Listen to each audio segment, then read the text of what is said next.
5 seconds remaining. OG's turn to ban. Yeah.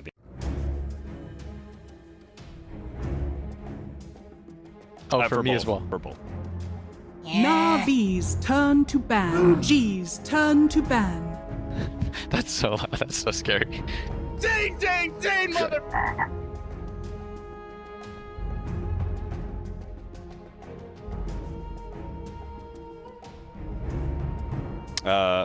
Yeah, that sounds a little bit better. Can mine be lowered a little bit more?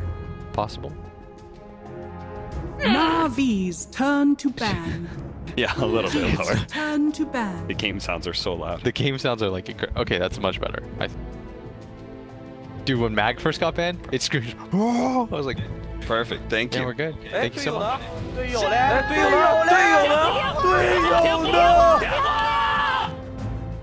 I feel like we should lower the game sound. NaVi's turn to ban.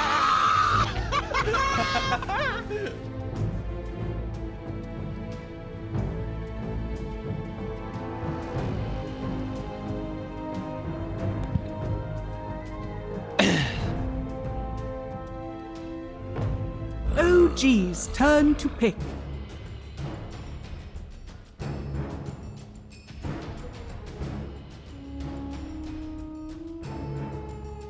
After a long series between TNC and Keen, we're finally here with our second series of the day. It's going to be NaVi versus OG, cast by myself.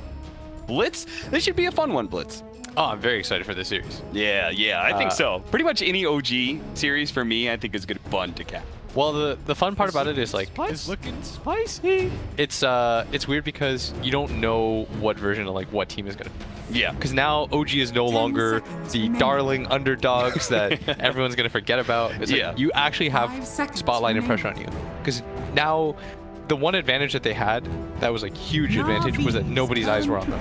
Mm-hmm. And now it's like everybody's eyes are on you because you're no longer that like sneaky, you know, they're gonna pull out some kind of like Yeah. craziness. People have gotten very used to what they've adopted. People are paying a lot more attention to what they've done throughout the season. And where are we going to head into the draft? Is NaVi and OG already deciding on some of their first picks? We got a first pick Enchantress, which I've been hearing a lot of talk about from people. And there's two supports that I definitely expected to see a lot this TI, which is the Warlock, which is already well established, but the Shadow Demon. That's been an up-and-comer for sure. Yeah, I think ST is one of those heroes where, I don't know, it felt really bad and then it suddenly felt really good, if that makes Yeah. sense. Like Yeah. the 10 hero was seconds garbage for remaining. such a long time, and then there's just a few things that just made him a lot better, 5 seconds remaining. and slowly he's like progressed into that like support discussion where he's actually useful. Do you know what some of those things are? I think especially like the tome change for Yeah. sixes Mm. really helped make a lot of these supports viable. And I think, like, for example, Warlock probably got buffed by that the most. Yes, for sure. The whole, like, he was always a good hero, but his laning phase was so bad that oftentimes, like, you'd be some, like, level 4 guy. It was very common to hear, like, we can't fight until Warlock has 6. Yes. And then you get level 6 at, like, 17 minutes, and all of a sudden, by the time you use your first rock, it feels so bad because Yeah. everyone's strong. But now you get it at, like, 10 minutes, and, like, throw down a rock, it feels good. So here's some of the changes that happened to Shadow Demon. Not a ton, but his intelligence gain went Okay. up from 2.7 to 3.3 Okay. after 2 different buffs. Let's see. Minor, reduced Soul Catcher mana from 110 to OG's 70, turn to 90. ban. I'm not sure. Like I'm not sure how super impactful that is. But I think the really big one was the reduced Shadow Poison mana cost. Yes. It now scales as well. It started off at 50. Now it actually goes all the way down at 35 mana for level 1, and Yeah. it scales up to. And let me tell you, like Shadow Poison, like that's how you win your lane, is being able to spam that over 10 and over again. seconds I mean, it also remaining. feels bad in team fights where, like, you use it, like, 4 times and you're suddenly out of mana. Yeah. Like previously. 5 It's all these little seconds things that remaining. add up that, like, eventually you reach a breaking point and you're like, wow, this NaVi's turn hero to ban. feels really nice. Yeah, the combination of being able to have, like, you're spending 15 less mana per Shadow Poison at level 1 when you're trying to, like, do your zoning thing. And then on top of it, you have this intelligence gain that's going to help offset some of the heavier mana costs later on. Then it just becomes a hero that is able to spam his spells. Okay, so NaVi, Austin, They're 10 finally back. seconds remaining. Yes. Paint this picture for me. 5 How seconds back are they? remaining. How back are they? How back are they? They're like... You tell me how back they are, and then I will paint the story. Okay, let me tell you.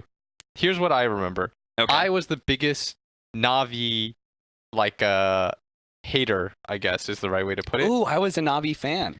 Okay. keep Well, going. no, because I'll tell you, like, the first competitive game that I really had was against Dendy, and he whooped my ass.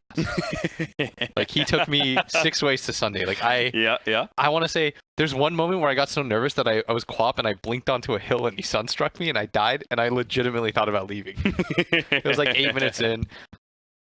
And then, ever since then I wasn't okay. And so I was like, I harbored this grudge against this org Okay. for like 3 years.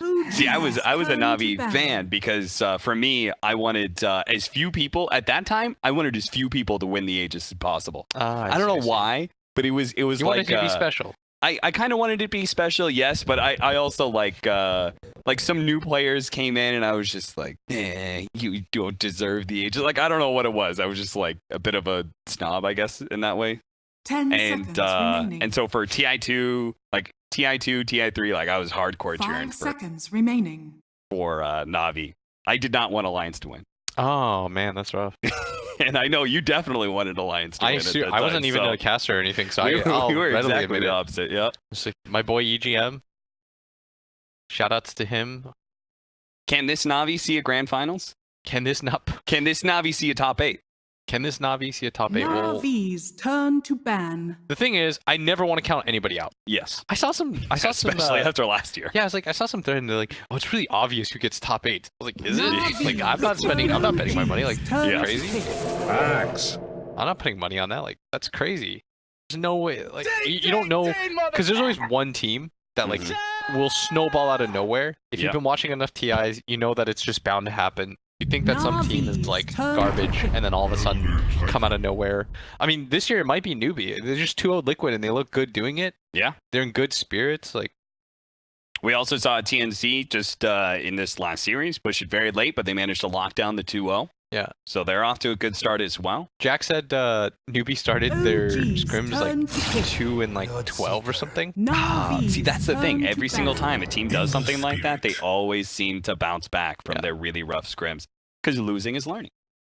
That is Yeah. what is that what BSJ That's says? what Kyle said. Or maybe that was BSJ. I think it's That was BSJ, BSJ. dude. Yeah. We were at that. All right, well, we got 2 hardcore counters to Pango with the Axe and Bloodseeker, but this is now a 4th pick on an Ember Spirit. Also, you never 10 painted the picture for me. seconds I guess we can do it after the draft ends. Yeah. Because you also never told me 5 how back seconds they are. remaining. How back are they? Yeah. They're not going back to the airport after like the first 3 days, but Turn to Okay. ban. let me see. But top 8 is a distant? I think top 8 is like a stretch. Okay. I could That- see. The realistic goal for Navi then is making top 8. Yeah. I think if Navi gets top 8 as an Yeah. org, they should be really happy. But again, we're just kind of spitballing We're just about spitballing. we have no clue what's going to happen 10 because seconds every single remaining. time TI happens, the scrims happen for the group stage. We 5 get a little seconds information remaining. about that. We seem to get these ideas about who's good, who's bad. As you said, newbie going like 2 and 12. We come into the group stage being like, oh, newbie's probably just going to get wasted and, they're going to get 17th, 18th, go out in the group stage. And then as soon as the game starts, seems like everything changes. Yeah. It's also like based on who you scrim and who happens to be good. Mhm. Like AUI said that they got lucky in 2 regards. One, that they didn't have to play secret at that TI5 because they felt like that was the kryptonite. Yeah. OG's And turn 2, to pick. that they said their number 1 scrim partner was C-Deck. Oh, yeah. That's just complete random chance that like the team that you decide to scrim against gets second, and like they kind of understood how to play against it. Like, it's stuff like that works out in your favor. This is not a tournament of pure skill. As much as like we'd like to believe it, there Mhm. is that little bit of magic and luck that you need. You need the right type of bracket. You need the Yeah. right type of breaks. There was that newbie squad that won. That if they'd lost 1 more games in the groups, they were out. Yes. There was Liquid who could There you have finished 12th. Yep. Like there's so many different. They bounced to IG immediately. Then Dude, they had to play. CDC almost didn't make it out of their 10 seconds what was it remaining. called at the time? you know, the 4 teams Yeah. from 4 different regions, 5 that the wild card. seconds remaining. They almost didn't make another wild card. There's so many different breaks that you need to Yeah. get right to go your way that if you ran, and that's the beauty of this tournament, that if you run it back 100 times, you will end up with a potentially different result every single time. All right, well, you've got some run-at-you heroes between the Axe and the Bloodseeker. You've got, like, the Warlock Golem that can get on top of this Arc Warden, but they're still going to go for it. OG, I mean, this is looking like very much their style, Yes. right? Like, the only thing that really stands out is, like, I've not seen a ton of Seb Pango. But other than that, like, this looks exactly Tops and Ember, Warden, all looks good to me. What I really like about OG's drafts in general is they always play to their own strengths. Mhm. Like they just don't care about what anybody else does. The downside of that too is that you become there's like something about it. Remember when Alliance kept trying to recapture their success Yeah. with like the old squad? So like Yeah. they just keep picking Bulldog and EGM heroes and it'd be like, guys, like we won with this. Why can't we do it anymore? There is something to the fact that at some point you get figured out. Mhm. And it's trying to like tread that line where you don't know if you're picking your team comfort heroes where they're like really good at it, because I think that's one thing that they made really easy for Topson. They picked them a few heroes. They kept Dota as simple as possible for him. They're like, dude, you're picking like 4 heroes. Like, don't worry about it. We're not going to complicate the game. But it also makes you very predictable because now everybody knows what Topson does. Jarek's with a kind of playmaking 4. It's not the most iconic one in Elder that's- Titan, but it's a Storm Spirit against Arc Warden.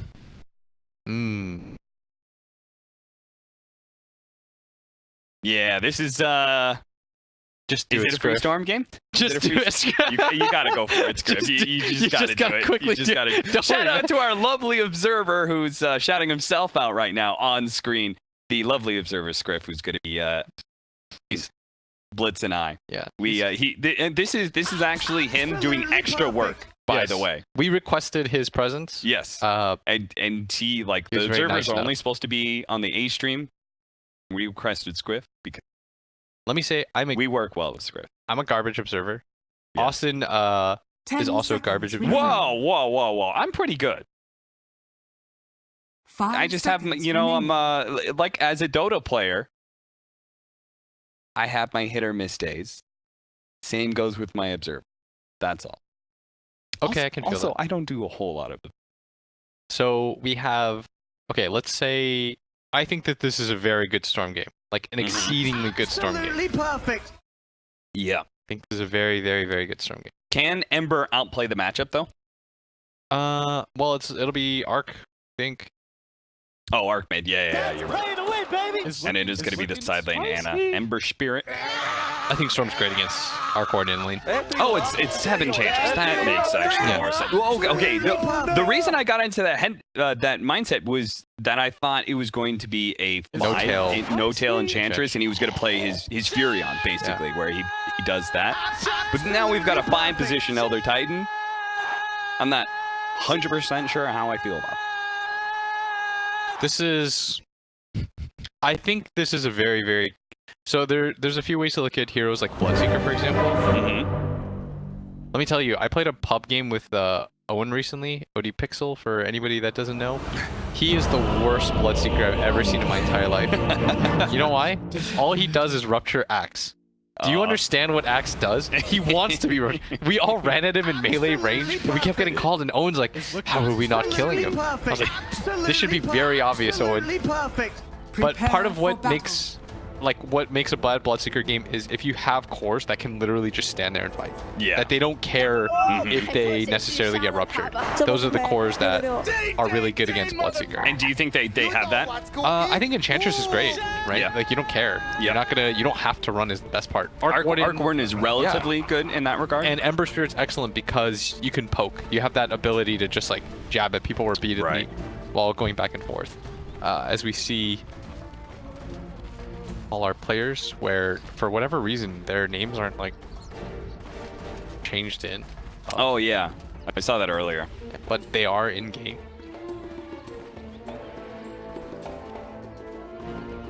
Yeah. So we're gonna have the Seb plus Okay. Jarek's dual offlane. I have my bold prediction. All right, what's Whoever your- wins this best of 2, Uh-huh. this is the team that will get top 8 that should. That off of this series alone, I'm going to call it. I'm going to bet Cap's career and Scripps on top of that. Wow. You can put money on that. Didn't want to bet your own.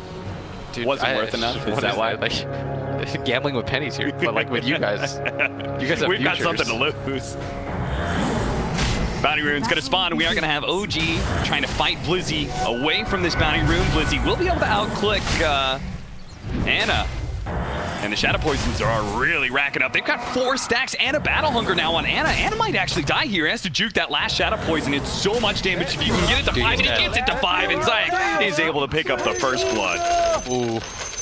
Okay, so there's one thing about Ana that's like, oh, they started the meta already. They've begun to tip him. Yep, This is the meta that you must set against OG immediately.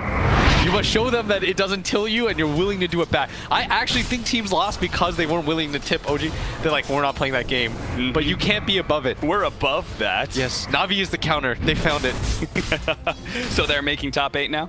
You have to be off of that first. Dude, relax. I said the series. No, off of the tipping. They figured out the meta. Dude, I actually think that's the meta against OG. I'm not even trying to like be funny here. I think that is legitimately how you have to approach them. You can't let it get tilted, so you got to do it first. Plus, they're no longer like the underdog team in that regard. So I feel like last year they were a little bit impervious to any sort of taunting and stuff. Because they were too busy. Like it was a very tribal mentality. You know, there was all love and friendship and stuff. They would always bolster each other. Now after success, though, you know, yeah, you don't get to play that cutesy underdog story anymore. You're the corporate giant.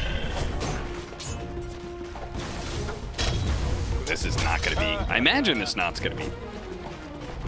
I would think that you just farm, right? Because it's one of the few probably. matchups that you have sustained against Enchantress. Because most of the time she just like chucks at you, and you don't really care that much because you have your own heal ability.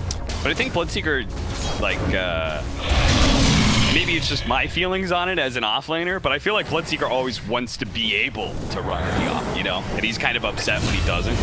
Nice kill there. Zayak is able to pick up another one this time on No Tail's 5 position, Elder Titan. So far, so good. Oh. Mid lane matchup, Magical is trying to round tops and underneath the tower, taking a lot of damage. The Fairy Fire will keep him alive. And he sprays Loser. The disrespect. He's gonna go back into the tower because, of course, like that's just what you have to do. Oh my God! Reset the lane. He got the experience for the kill. Magical got much less gold for the kill. That's like in Halo, you know, when you just crouch and I don't want to say it. I don't want to get fired, but it's a receptacle that holds teeth. Oh boy! I don't even think that's bad. That bad of a storm matchup too. Yeah. Yeah. You have high armor. You push in the lane naturally. It feels good. You have static remnant against a melee hero. Yeah. Getting solo like that. Gotta be able to catch him and slide around, but he will end up dying. Zayak is just 4-1 already. NaVi off to a very hot start, as they did come out of what I would say is a pretty tough region. We are going to watch OG pick up their 2nd kill of the game. They're going to really give that one to Seb. But it's just a 5 position Warlock, and Crystallize is still farming. Dude, does that just stay there? The spray paint? Yeah. Oh, the shame. He's going to, until he repaints it, I believe. That's the only time that the pullback, Dobson, getting a little bit close there. I remember Magical, like, this guy plays so much TA. That's the one thing I know about Magical. He plays TA and Dusa. Yeah. We casted like 7 games of him, and I went back and looked because I wasn't sure, and it was literally 7 games of TA or Dusa. Well, despite the deaths, Ana's is still top of the CS board, 23-2. Our mid lane matchup, 18-3, compared to Thompson, 16-3. So Storm Spirit does have a bit of an edge there, even if he died first. Yeah, because you can push out the lane. Storm's going to... maybe he could have contested for that rune. It's actually pretty hard against Sark.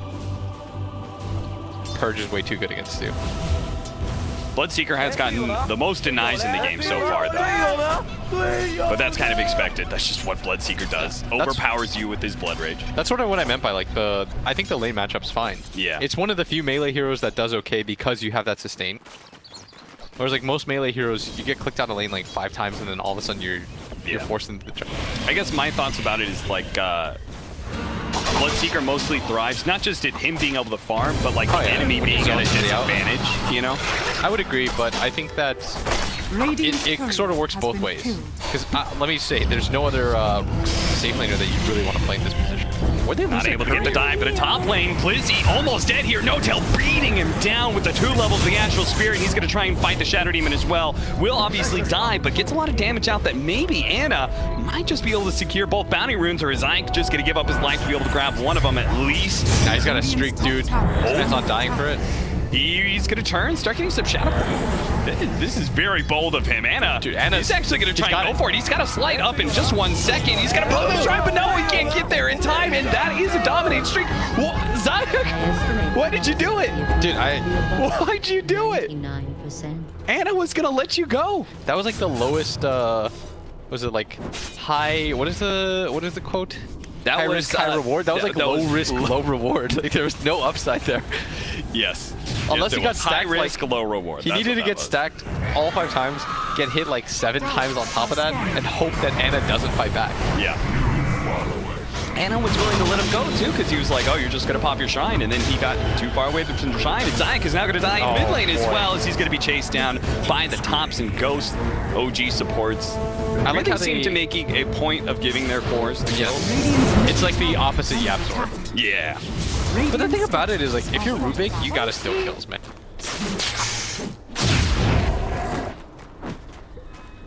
Magical, just trying to do the classic Storm Spirit play and finish out his level 5 to level 6 transition in the jungle.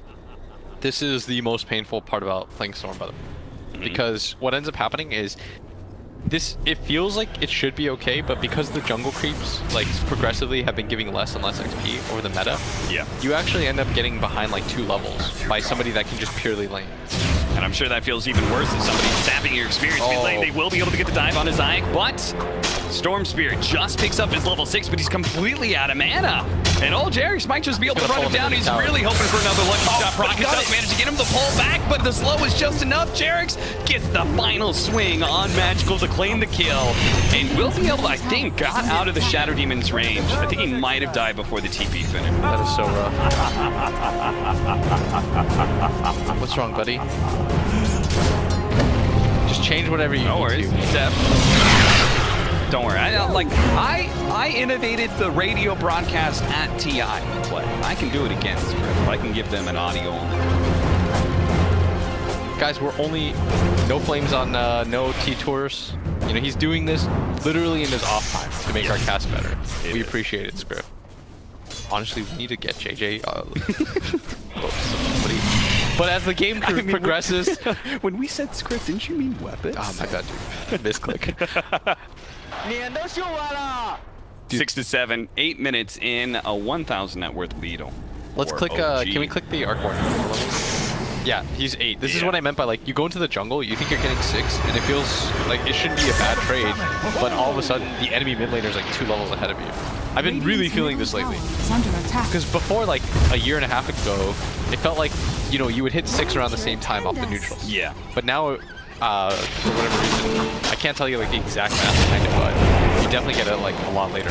That is a dead Bloodseeker. Now that Seb has his level 6, Bloodseeker is finally a real offensive threat that is going to make him rethink his status in the laning phase.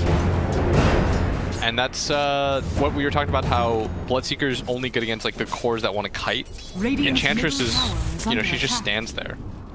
Care about getting ruptured. Axe has a bracer. Pretty common build now. We saw Snaking do it a lot in NA too. Yeah. Seems like the general build up now.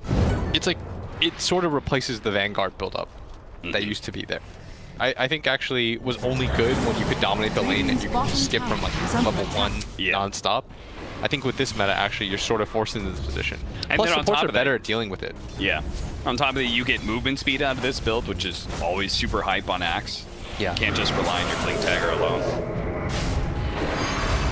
And they're gonna just dive mid lane again. Shadow Demon keeps on trying to prevent Thompson from taking this mid lane tower, but every single time the 2 supports of OG, No-Tail and Jerix will rotate in, wrap around from behind, kill that Shadow Demon so he can't kill the creeps, and lets Thompson just chip away at the tier 1, and finally it's gonna be last round. They will be able to take it, but not before. We're going to have a fight as they do manage to get the Rupture out onto Jerix. He's going to have to stop that roll and turn and fight as fast as possible. He knows he's dead, but a really good stop coming out from No-Tail. Enough damage to the Storm, actually dies. Crystallize sees a bunch of low heroes, but now the Thompson is here. He can't actually go for the kill on No-Tail, and he's going to slow down by the Flux. He will die there. Not only do they get the tower, but they win a huge fight around that tier 2 area. OG walk away what was once a 1,000 net worth lead, now ramping up to 5K.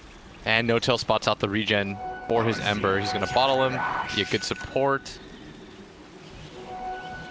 This is so rough when you lose. I think this all comes down to Magical getting solo kill like that. Yeah. Plus, when you pretty much when you lose your mid tower like that and there's absolutely no trade, I think it's really easy to play from Navi's perspective, or from OG's perspective, because now you can send your Arc Ward into the jungle and you can rotate all your supports to the other side of the map, and suddenly Navi has this like really hard mountain that they have to climb, because now they don't have their own mid tower. Any sort of aggressive maneuver that they make into OG's jungle, it takes so much. Yeah. You have to smoke past to get through that lane. The only other way that you can do it is to go in through this off lane, which is why people prioritize the off lane tower so much, because it's the only other way into the jungle without getting spotted. Shattered Even Disruption is going to be able to buy some time here for Blizzy. Is he going to turn and try and fight No-Tail? They do manage to get a really good Fatal Bonds with some poison, but here comes Jerix rolling on in. There's going to be heal from the Warlock, but that close to the wall, looks like he's just going to be controlled up pretty well. This Sleight of Fist, he's hitting everybody. Now to jump back in. Jerix able to knock around the supports and let Anna do all the heavy lifting here in damage. Gets the double kill while South picks up the other one. This is such a cool rotation from OG, by the way. The fact that they decided to do this into the safe lane. They protect their safe lane area.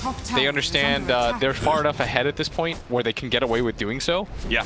They take full advantage of the fact that they won their lanes and took the tier 1s off of winning those lanes, right? They naturally took the mid tower off of succeeding over the Storm Spirit. They naturally did so off of 1 kill on the Bloodseeker. And now the last tier 1 tower that's left, just go for it.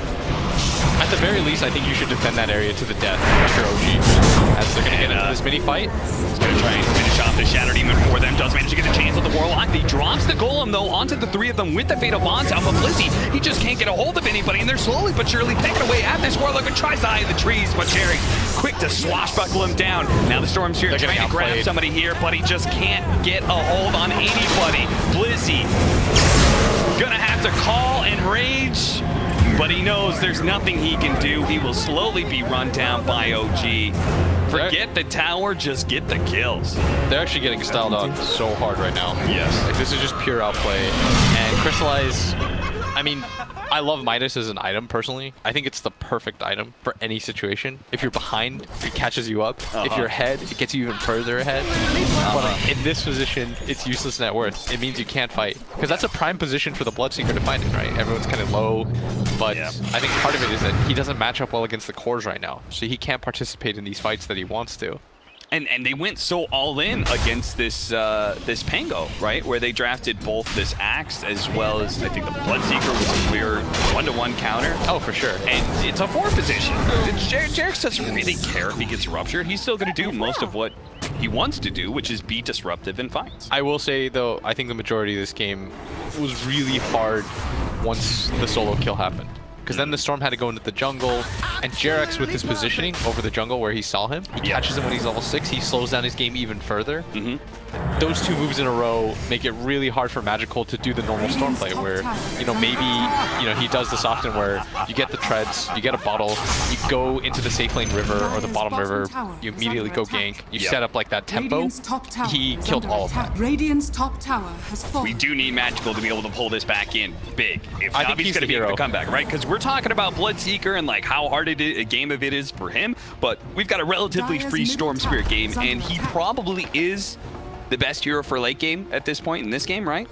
Like you're such a good counter to Arc Warden. Yes, and you're inherently a very good hero against pretty much all these cores, because they don't come with, like, aside from Ember, but once you get BKB, it's a fine matchup for you. In fact, it's pretty slanted in your favor. But getting to that point is an entirely different thing. Like, I'm talking about, like, you need Kaya, Bloodstone, Orchid into, like, BKB. So this is going to be a game where NaVi are just going to have to hold on by the skin of your teeth, just slowly concede tier 2 towers in exchange for getting more farm. Try not to bleed away too many kills. You lose this Shadow Demon, not that big of a deal. He's going to get bounced back. The thing about OG is that I think they love games like this, where they can just take over and run at you. But they are going to try and run back, though. They do have the Rupture onto Jarek. That's going to be enough to finish him off. Storms here. It doesn't have a ton of mana right now, so it won't really be able to pursue for more, and Anna knows it, too. Just boldly throwing out his Remnant and TPing back right in front of them. And they're going to hopefully get this bounty room here. As he sneaks one. He's not going to be able to run for the other one, though. Felt like the Flux and Ghost Spark Wraith damage is good. Thompson's not even going to check for the bottom one. He really doesn't want to throw away his lead. It'd be really easy for him to die there if there happens to be a support plus like a storm. Yeah. He's not even going to risk it. And he's in that weird Arc Warden phase where like you can't quite fight yet. Yep. You're really close to be able to fight, but you need like that Maelstrom as your DPS item. I estimate the probability of winning to be a bot. I estimate the probability of winning to be a bot. You know, they... So I described this meta in a very simplistic way for anybody who's new to Dota. I described it as like aggression into control. Yes. I feel like that's a relatively good descriptive term, which is that we're going to have both teams be relatively aggressive. Once one team comes out on top, then it's about controlling the map. They're just going to choke the rest of the map out and make it really hard for you. If you've ever been in this position, what it feels like is that everywhere on the map is dark and you can't move anywhere. And whenever you do move anywhere, it feels like you just die. Or you have to do like these plays with very little information, like this one right here, where NaVi are going after the 3-man smoke, moving to the opposite side of the map, and I think they're just hoping they run into Arc Warden, right? Yeah. Like this is the place where Arc Warden should be farming. Instead, they're going to lose their Warlock at top lane. This should be obvious. Invade the jungle and realize there's no Arc Warden. So the reason why that's such a risky play, or like, you know, why you can tell they're desperate, is because there's one principle in Dota, once like smokes came out, is you always smoke to where you have vision. Yeah. Because otherwise it's pointless. You're just, it's a stab in the dark at that point. Yeah. You're completely YOLOing it. So if you're a pub player and you want to get better, smoke to where you have vision, even if like no one's there at the time. You want vision of that area, right? And you want to secure that area for yourself. If you're going in blind, it usually means that a pro team's like, they're sort of wringing their hands. Oh, the long jump in for the Storms here. He's going to be able to grab Zeb here. An aggressive move from NaVi, but the other Titan is able to throw on his ult. Zeb keeping himself alive bit by bit. He has many Shadow Poison stacks on it. The Disruption's going to go down, but now the Anna. Ember Spirit is here. He's able to do a ton of damage out to the Shadow Demon. Not able to finish off the Storm Spirit, though. Crystallized doesn't see anybody low enough to really be able to capitalize on that. He had the Rupture out onto the Pango just to prevent him from entering in with the Rolling Thunder, but that doesn't really prove to be any amount of damage. And OG, now that NaVi have made that aggressive play, blown everything that they have, they know this tier 2 is free for them. I will say Arc Warden feels like the new Spectre. You know, where if you're not pressuring the hero, you can feel yourself losing. Yeah. As time goes by. You don't need to know anything. You don't even have to click his hero. You just sort of know, like, Radiant's middle we're tower slowly is but under surely attack. losing this game because we're not applying pressure on this hero. And he's being able to sit back. Dude, this is the second time I've seen this. And the first time I was able to explain it away. Yeah. This 10 talent for Pango. He went to 300 swashbuckle slash rate. Literally everybody goes in. Radiant's middle tower. Maybe it's a Bloodseeker thing? Yeah. Like he wants to move less. I mean, I but he declared wants the range longer. whoever wins this series to be my top 8 team, and the other one will finish 12th. That is my prediction. That is Okay. as bold as it gets. Okay. There's no logic in it, by the way. Don't go anywhere near that. Like, I absolutely It's mean just a nothing by gut it. feeling. It's not even a gut feeling. I did it to try to impress Scriff. Is under attack. Like trying to impress a girl and I want him to like me. he's so cool. Crystallize tries to go for the TP away in a cute little hiding spot, but it doesn't work. He will die. All alone. Dude, they really leave them kills. Yes. They like I would love to play on OG. I bet. This is Dire's awesome. top tower is under attack. You know who else would love to play on OG? Who? Radiant's Gunner. bottom tower Gunner? is under attack. You know, I was playing with Gunner and Monkeys Forever in them, and I accidentally stole Rampage. I was securing the game in my head, but, you know, I Radiant's took the bottom Rampage. tower is under I attack. got so mad. Dire's top tower is under attack. Tier 2, another one free for the taking at this point. OG are just so far ahead that they don't really have to show a whole lot of heroes at bottom. They just let Zeb do his thing. What a cool Confident build. that everybody can rotate over if needed. Midas, Atos, and a BKB. What? That is honestly so... Alright, so if NaVi were to win... Yeah. Dude, I just saw, like, people have so many pennants for NaVi. Oh, yeah. Jeez Louise. The leftover pennants. If NaVi were to win, you have to contest this Roche. That is step one. You got to get a 6 Storm Spirit steal at this point. You just have to gamble for it, I think. Yeah. And they have smoked up trying to get positioning. They haven't used a rock in so long. We saw that one time where they used it by their shrine, but Anna just sort of did Ember Spirit things. This time around, you need a good rock fight, but it looks like they're just going to go back for the map control for now. In this sort of game of chicken, by the way, the team that's lost all the towers always has to pull first. Yeah. Because you have to deal with your lane. And OG has so much map control on the map, you have to like spend time resetting things. Otherwise, creeps are just hitting your towers.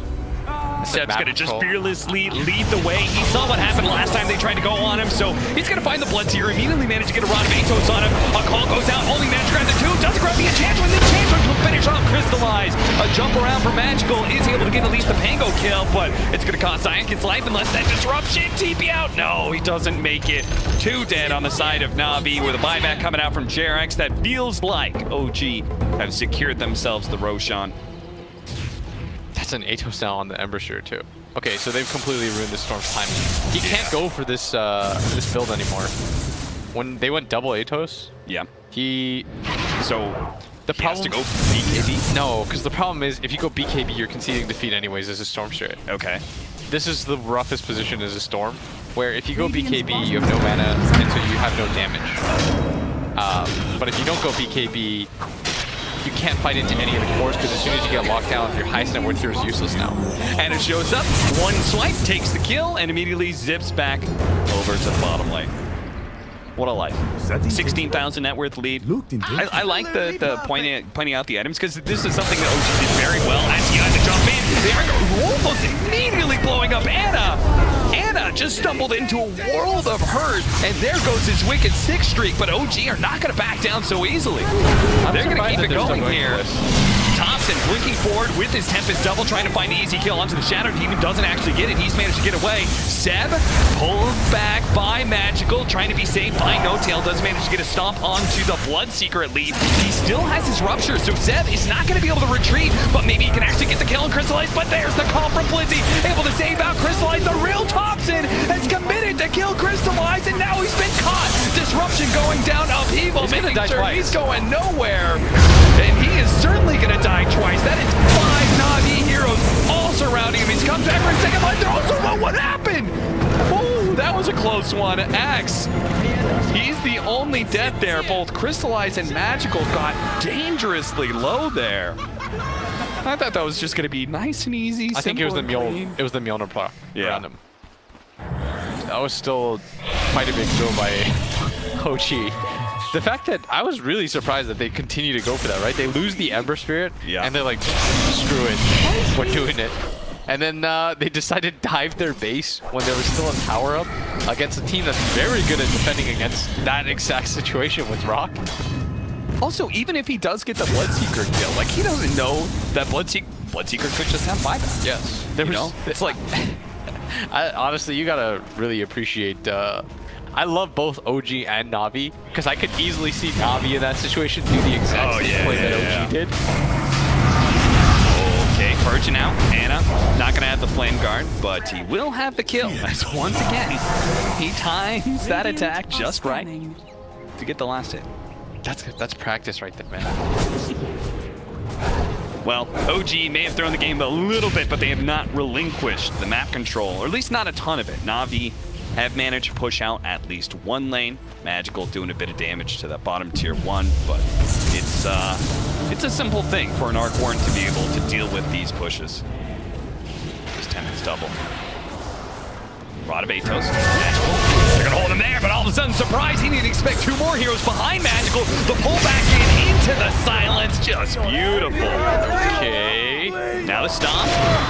Jax from a distance, gonna try and hit him with that swashbuckle, slow him down, keep poking at him if possible. But knows that he can't really commit too much with Thompson and Seb on the other side of the map. The Tempest double is gonna be able to immediately jump onto Zayak, who probably realizes that it may have been some sort of vision there. They're gonna have more TPs. Is the Warlock really gonna TP into this? This is the worst part. Any illusion-based hero against supports, when you're behind, like when you play against a Naga or an Arc Warden, it really feels like you're playing a different game than everybody else. Perfect. It's one of those weird things where normally you could say there's a trade-off to your deaths, but in this case you're dying to an illusion. There's no risk that Thompson has to put to any of that, so you're just like, well, I just died for literally nothing. Alright, so he did go Bloodstone because you just have to. Yeah. It's the unfortunate part, but now instead of building Orchid PS item, you have to go for the... This is the right decision. It's an Echo. Like, is he just aggressively pushing on lanes, or maybe he's baiting as Blizzy, as well as Magical are both going to be joining him here. They do manage to kill that Warlock to pull back on Anna. Blizzy actually fighting with Seth, though. They don't have a disable to be able to stop him. Blizzy will manage to get away. Same goes with Magical. I think they were trying to force TPs. Yeah. Well, they did that. Yes, because they went for like the split play where both people went for like dick targets, but they're unlikely kills because they still have the tier 1 tower up. Yeah. So I think they were just trying to force people up so then you could continue to farm top. And this is why OG is trying to read that, and they drew the line and saying cut them off at top as well. Yeah. Get there before they get there. Okay. And Jarex and Thompson's Tempest double immediately show up, and that's such a hard thing because even if his Tempest double dies here, the job has already been done. He's already pushed in that lane. They are going to be able to get the rupture onto Jarex, who uses himself to buy himself a little bit more time, cancels the Rolling Thunder, has a swashbuckle up, but he's just going to play on that high ground for now. Now, especially that Anna is here to be able to protect him, especially with that arcane. Oh, they got the kill. Jarex does eventually die there as the Shadow Poison was enough. Popped. That was a 5-stack of Shadow Poison. That'll do it to you.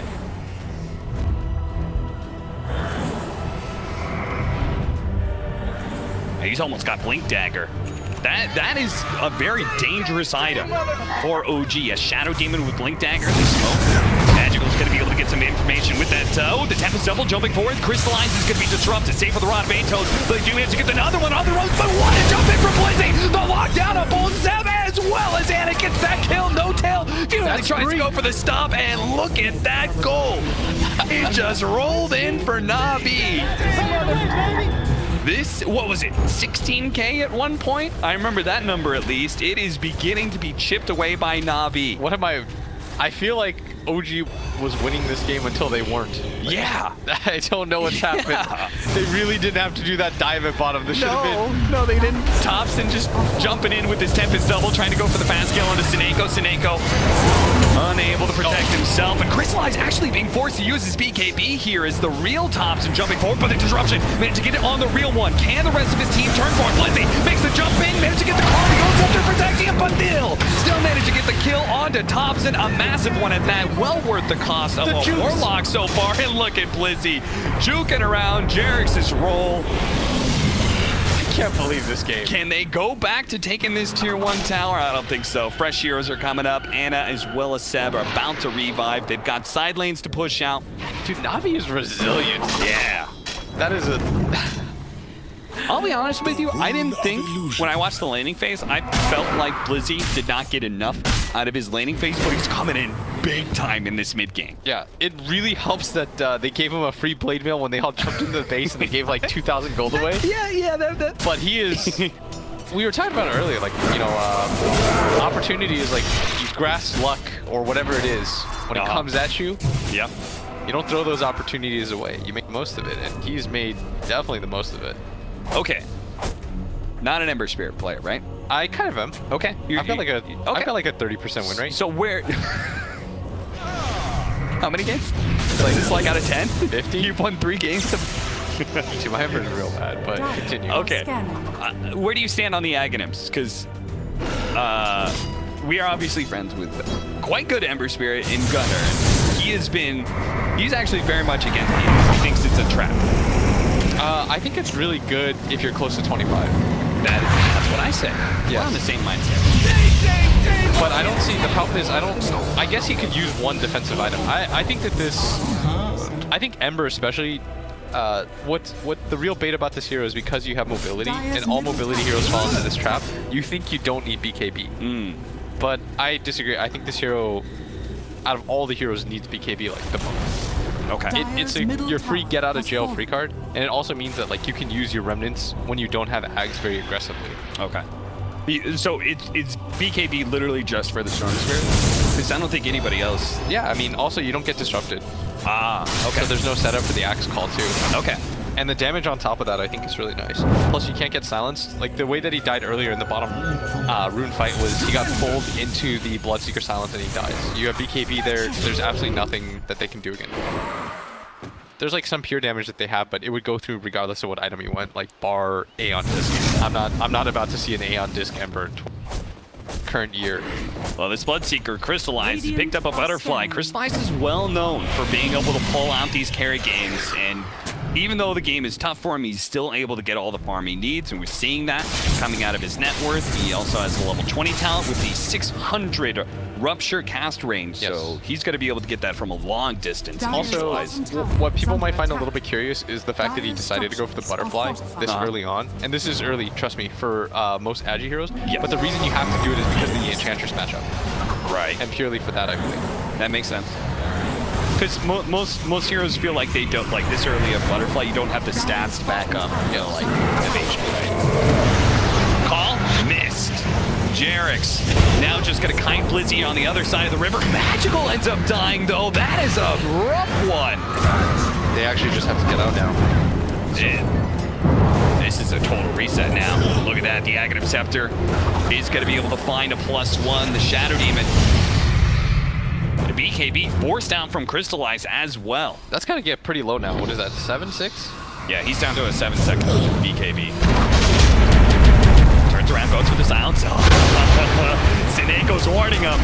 Don't think about diving. I've got that chaotic offering. They're still going to go for it, though. Crystallize is so low, and that is enough. Without the BKB, he can't protect himself against all that magic damage. Sineko turns around, drops the golem. They're now going to buy back on Magical. Trying to go for that fast kill on Anna. Unable to protect him with that magnetic field. Thompson tried to save his carry, but not the case here. And a disruption coming out from Zayak as he loads up the poison. Jerix does manage to get a Lotus Orb out. The Shadow Demon is dead.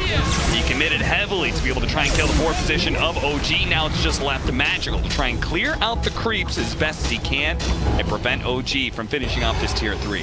They went for the dive again. This time it doesn't cost them like 4 lives. Yeah. And they get the buyback out. So they're trying to stabilize a little bit.